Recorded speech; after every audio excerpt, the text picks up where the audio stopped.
from your hostess with the mostest, Lauren Hines. This is I Did It My Way, the podcast that brings you into the story of leading entrepreneurs and tastemakers. Elana Walker is the lead certified wedding and event planner for Elana Walker Events, LLC, and the founding editor of Southern Noir Weddings. With over 8 years of experience in the event world, Elana has planned weddings all over the U.S. and Bahamas, with clients ranging from doctors, lawyers, professional athletes, federal agents, and the list goes on. Elana is known for a classic, timeless style that she brings to her wedding designs and her ability to provide her clients with a personal luxury planning experience. With over 8 years in the industry, her expertise has landed her several appearances on NBC, CBS, and the Wedding Channel networks. Her work has graced the pages of Brides Magazine, The Knot Magazine, Southern Bride and Groom Magazine, Weddings Magazine, and Munaluchi Bride. Such blogs as Style Me Pretty, Essence, Ebony, Isle Perfect, BlackBride.com, and Wedding Wire, to name a few, have featured her work. As a member of the International Live Events Association, she has won Best Wedding, $75,000 budget or higher in 2016 and 2017, and Event of the Year in 2016. After being a member since 2012, she now sits on the board as the Vice President of Programs and Education. The former animal healthcare employee turned wedding planner is an avid animal lover, which is why Elana decides not to consume or wear anything made from animals.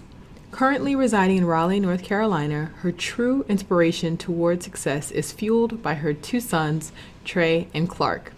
The love she has for her sons make her strive more and more each day for greatness, as she believes she is their blueprint. Hello, everyone. Thanks for joining us today for this installment of I Did It My Way. I'm Lauren Hines, your hostess, and I'm so excited to be joined today by Elana Walker. You all have probably seen her face any and everywhere. If not, you've probably seen her designs in a lot of places and just realized that it's not necessarily Elana Walker. It may have had one of her other brand's names on there. But I'm super excited that we're joined with her today. She's a super busy and super wonderful mom, an entrepreneur, and so we're grateful to have this time with you this morning. Elana, welcome. Thank you. Thank you so much for having me.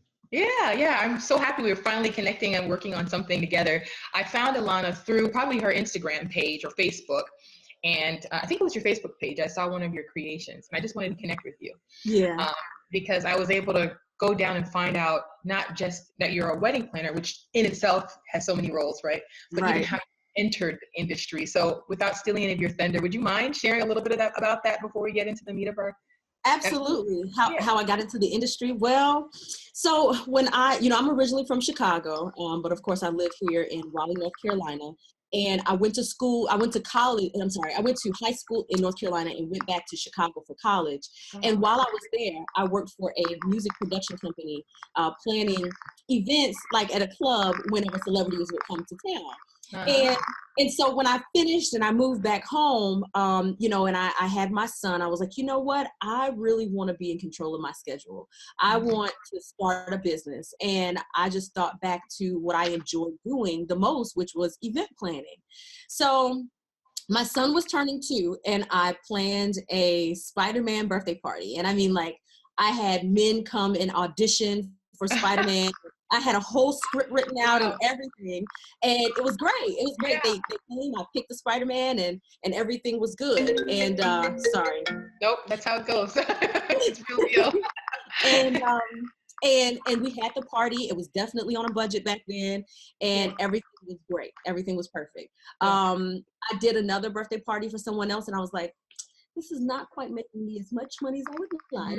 So I stepped into weddings and I just engulfed myself in Emily Post and, Martha Stewart and everything wedding. And then I got my first client, which was a former high school classmate of mine who was stationed in Afghanistan. I did her wedding. And then after that, everything just took off. Wow. Now, there's a longer journey. I know you gave us the short of that. You come from a design background, which is evident in all of your affairs. Yes. How did you come from that background and what made you go into design? Because you came into events obviously through your prior career, but how did that translate, and how did you even get started in design? Yeah, I mean, I do. I have, I studied fashion design, and I'd always been, interested in fashion design, even from a little girl when I was, drawing Right. dresses and that Yeah. nature. And uh, my senior year in high school, I made a girl's prom dress. And so I always loved being able to express my creativity in that way. So when it came down to, weddings, and really realizing that I was still able to utilize my design background and just be, use it as a creative release, then that kind of helped to kind of segue into, people really knowing me more for my designs versus me as a planner. Yeah. Yeah. You're that double threat. I call it triple threat because you're mama too. Mamas have that Yeah. extra, that extra oomph with us. But, Yeah. but in terms of your profession, that being able to do both the planning and design, how much of the design are you actually having your hand on? The conception, I know you work with a couple of really great florists out there in North Carolina and wherever you do your weddings, but Yeah. how much of that are you actually doing? Because it's hard to do both. Design is not hard. It's hard to do the flowers, to actually assemble the flowers.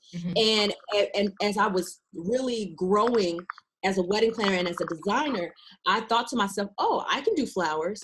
Yeah. And it was a great lesson for me. I can do flowers and coordinate and plan at the same time. So I did. I partner with a company out here called Fresh Affairs, and they literally bring my vision to life. And I mean, from the layout to the place settings to the linens on which tables to the what the centerpieces look like, everything I am designing it. Yeah. Yeah. I mean, they're stunning. I mean, it looks like a Disney movie. And I look at any of them. They're beautiful.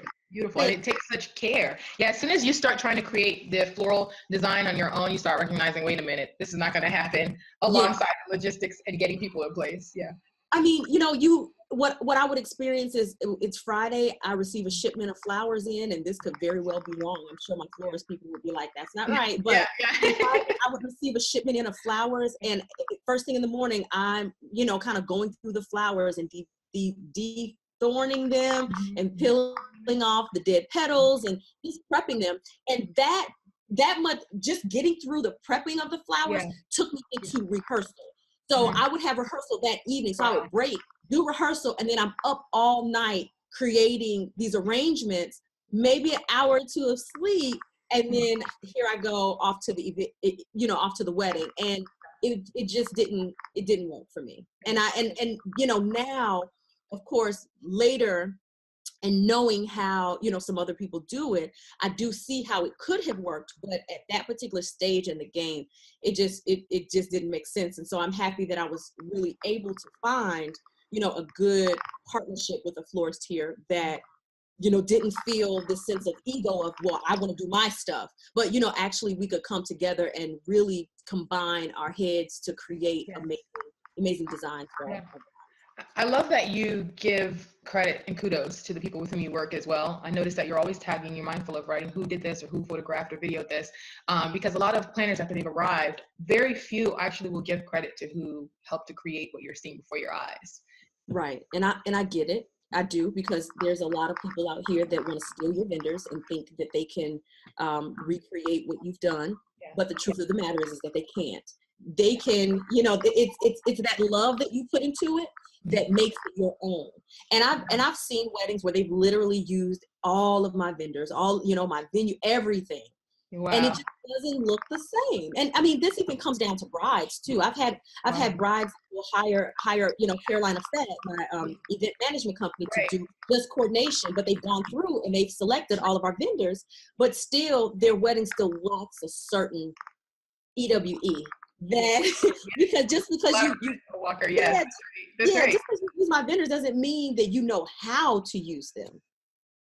That's right. And it's your DNA. I mean, you've brought all of your collective experience as a professional. That's when we talk about, okay, obviously collaboration over competition. We want that. But there's going to be a piece of you that no one can replicate. And the EWP, Elana Walker productions or events, no matter what you're doing, it's going to have your essence in there. And so I think people have to be mindful of that when we start being so grabby, because we can't control people or what they do, but are your own essence. And That's right. Yeah, yeah. Which is, I mean, and I know that if they share a picture, I would want them to cite me. You know, if you're the cake baker and you share, you know, the cake that we sat down and we, you know, designed together, and you know, I so nicely referred, you know, I would want them to, you know, mention me as well. So I get where other planners are coming from, but I just come from a school of thought is what's for me is for me, and what's not for me is not for me.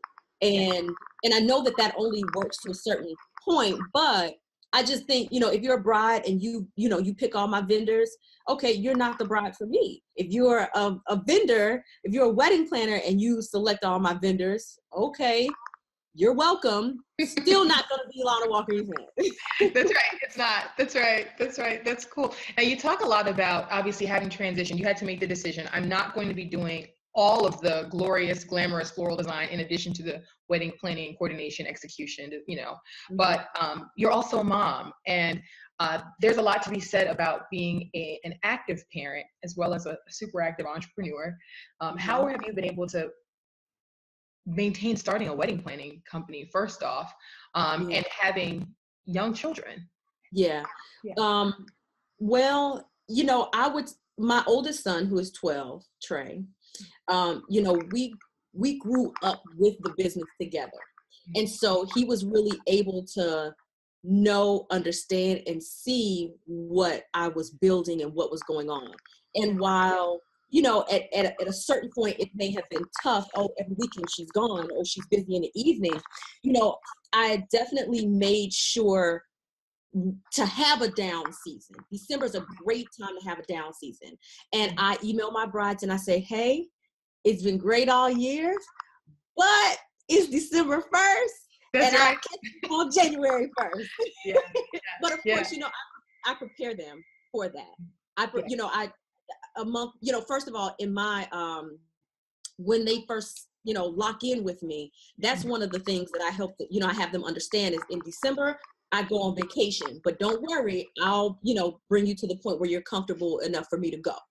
And then, and I mean, I don't know, I don't, aside from your venue burning down or something of that nature, I don't really believe in wedding planning emergencies of that nature. But for the most, like, I still let them know, like, if you absolutely need something, you can reach out to me. But just know that this is the time that I'm getting to know my family again, and they're getting to know me again. So it's just, it's really important to just schedule it out ahead of time as much as possible. And just, you know, whatever you do, you just make sure that you make time for them, because that's your legacy. And then I feel like in a very pinnacle point of my career, I had my second son, and I will say that was definitely tough. I'm a single parent, so, you know, just going through all of that, you know, by myself. I have at that point, I think he may have been like 8 or 9, and then I have a newborn, and then I'm pushing out 40 weddings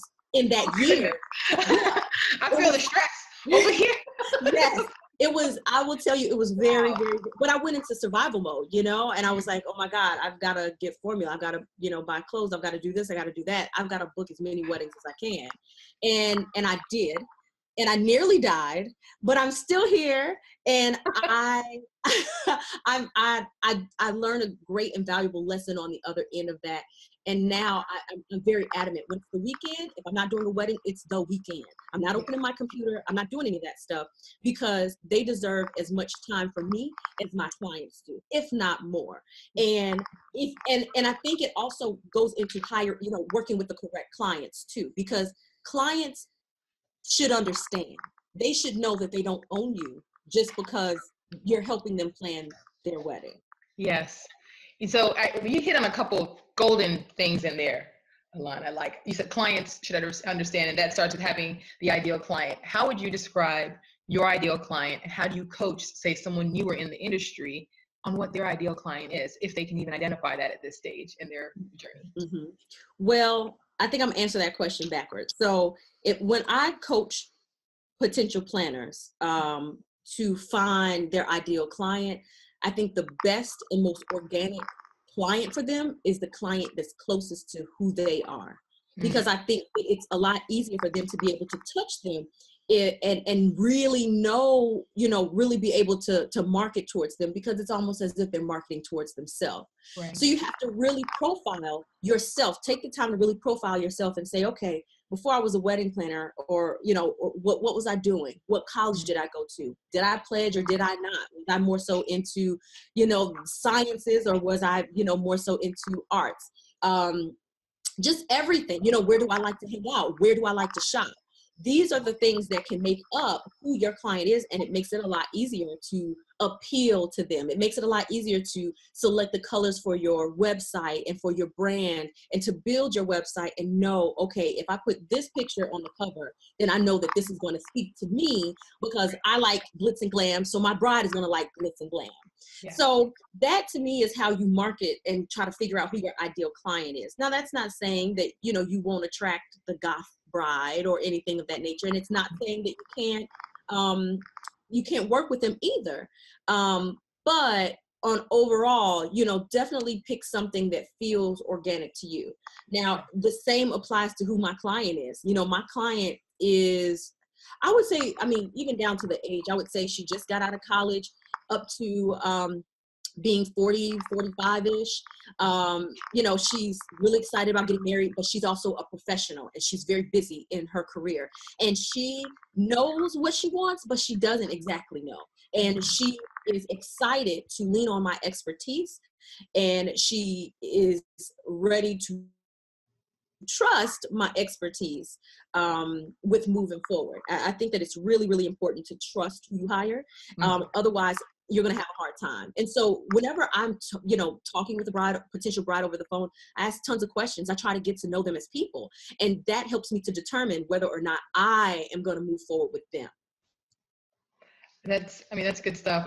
You were talking about the ideal client, and my husband and I, we have a partnership with digital marketing, and that is so critical to know who you're focusing in on. And I love that you have identified that, because I don't know many planners who have done that, to be quite candid, or that can be able to spit off, okay, this is my target audience, this is who I'm going after, because then you're a little less focused on everybody else's, right? When you know who you're focusing in. How much marketing do you use as an engine for you to be able to attract clientele, or do you feel like a lot of yours are at this stage referral business? Well, let me say this. When I started out, I followed the philosophy of brides need to see you in at least 3 places to consider you to be relevant and valid. So so every tax time, I wasn't going out buying a new wardrobe. I wasn't buying new furniture.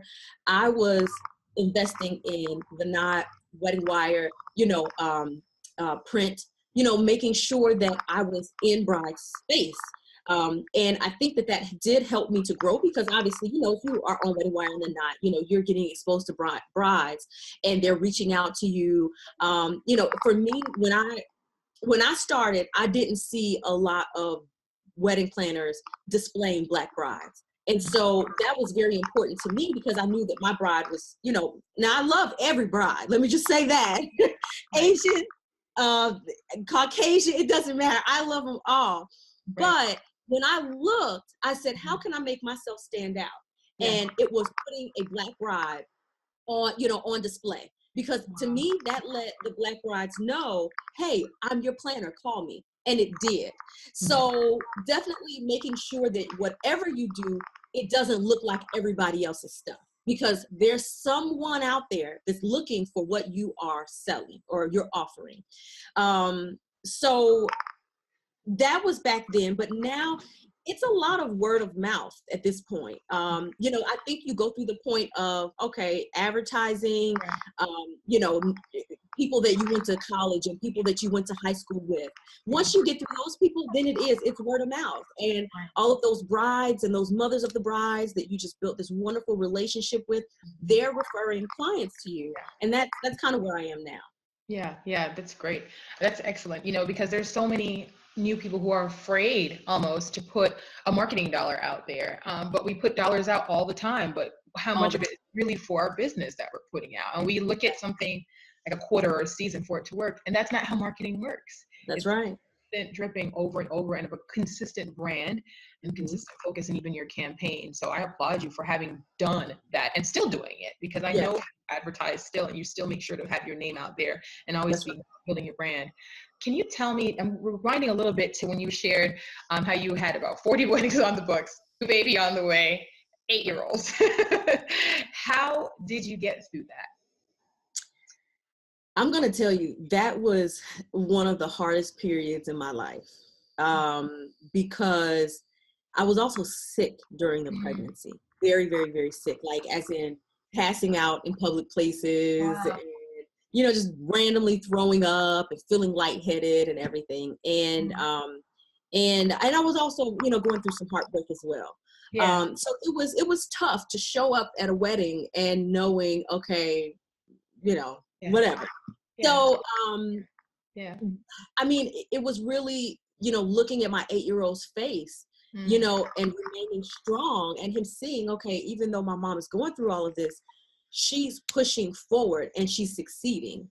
That I think would be that number one thing. And then just getting to the point of, like, I don't know, like, I think a true entrepreneur just has this drive in them to always succeed and always move forward and always push forward. And even though it's hard, you just have to do it. And there may be sleepless nights, and okay, work during those sleepless nights, and you know, okay, my son is going on a field trip. Hey, clients, I'm gonna mark this time off, and I can't go. Yeah. But you have to do it, and you can't, like, you have to get to a point where you understand that you run the business, not the business is running you. That's And it's right. very That's easy right. in this Yeah. industry to let the business run you, Yeah. and you can't let that happen.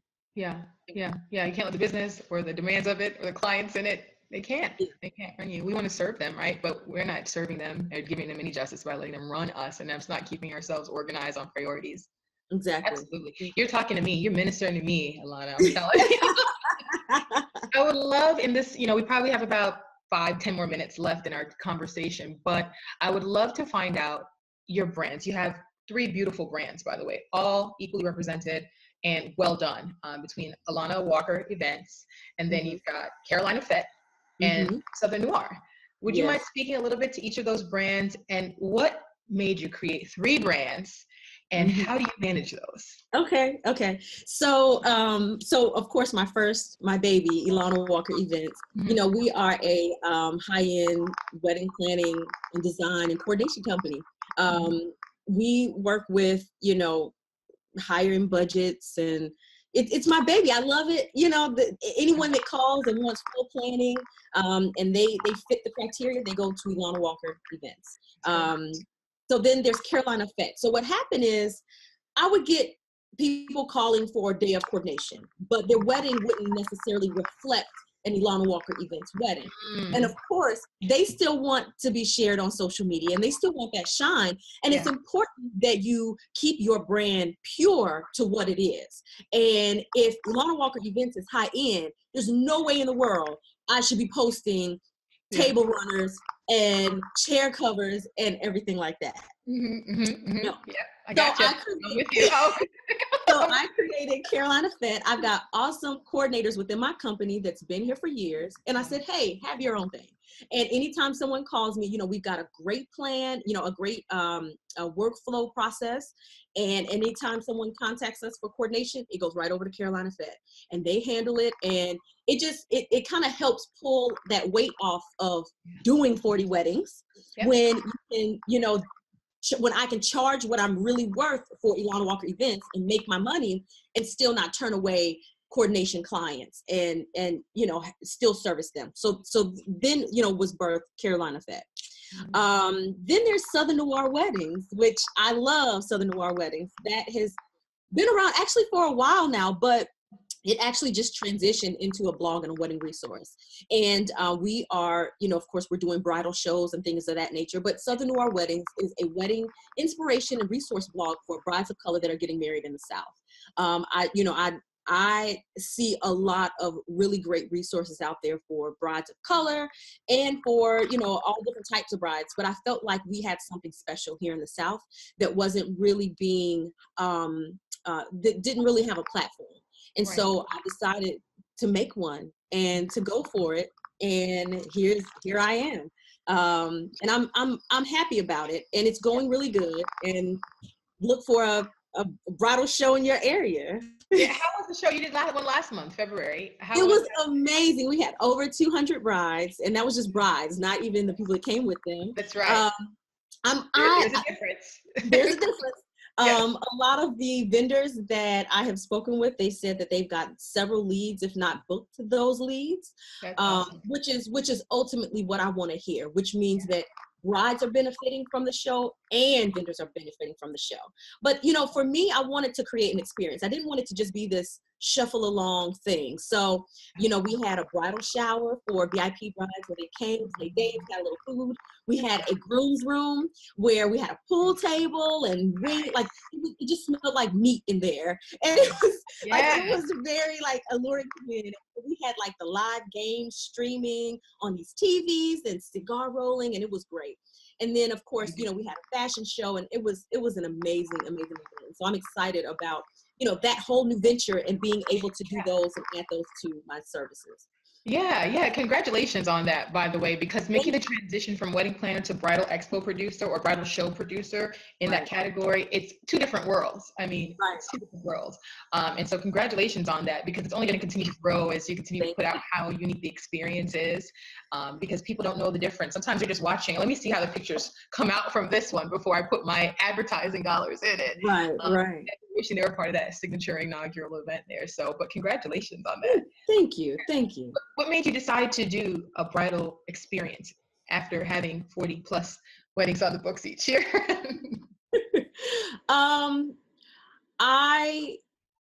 I just haven't seen bridal shows done well for brides of color.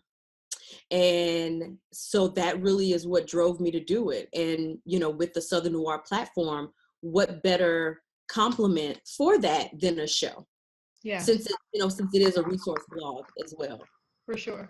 Yeah. Well, absolutely. I have to connect you with somebody who's down here. I think you guys would be great partners in that type of arena later on. That's what we do with WP. We do lots of connections and collaboration. So I'm sure to do that offline. But I wanted to thank you again, Elana, just for sharing your heart here. I feel like there's so much more that we haven't even gotten into as yet. Yeah. But if you were to leave from here, I always try to leave out with some type of piece of advice, some type of nugget, something that will help people go one more month or one more day in the journey, and even just realign, find their passions again in it, because sometimes we get so caught up in the to-do that we've lost. Why am I even here? What am I doing? Do you have any piece of advice for that person? Absolutely. Preserve your passion. It's very important to preserve your passion. Doing 40 weddings a year is not preserving your passion. Just because you can do it doesn't mean that you should. Instead, you should take a step back. You should increase your rates. You should make time for yourself and, be more purposeful about what you're doing. In addition to that, really, really focus on who your client is and knowing that you're working with someone who on the other end you want to be friends with and continue a relationship, because that's where that referral base is going to come from. So, money feels good when it is hitting your account, but it doesn't always feel that great when you're going through the motions and you hate who you're working for because you didn't take the time to get to know who that person was. So that, so that's the nugget that I would leave with is just take the time as you're going through the process to be purposeful and preserve your passion as you're going along. So that way you can actually have some good longevity in this industry. That's good. I know I said we're coming to a close, but I've got one question from what you shared in that nugget. It is the breaking up with the bride. Have you ever had to break up with a bride or groom? And how are some ways that you have effectively done that? I will say I have. I had a bride that I definitely broke up with. And there was one that I should have broken up with that I'm dealing with right now. But so this particular bride, and I'm gonna make this a long story short. This bride, she was pregnant. I'm not sure if that played into it, but and she was very cost conscious. Even though she had a really good budget, I don't know, for some reason, she just didn't feel like it was that great. I did a financial breakdown for her and everything. Nonetheless, it was a very short period of time, and she hit me with these emails that basically she got mad because I didn't tell her about the local bridal shows that was going on around town. Mm. Well, as a wedding planner, we know, number one, this is what you have us for. You don't, at this point, if you have a wedding planner, you're going to the bridal shows just for the event of it. And a lot of times they send out, ads and things of that nature. So I never tell my brides about bridal shows unless it's mine. And she just got really, nasty with me. And it got to a point where I knew that I would no longer be able to look at her in the same way. And I said to her, I said, I would really, basically I just told her, I just don't think that it would be healthy for us to move forward. And I gave her money back because I felt like she was one of those that would, even though it's within my contract, she would go and spread the word and all that kind of stuff.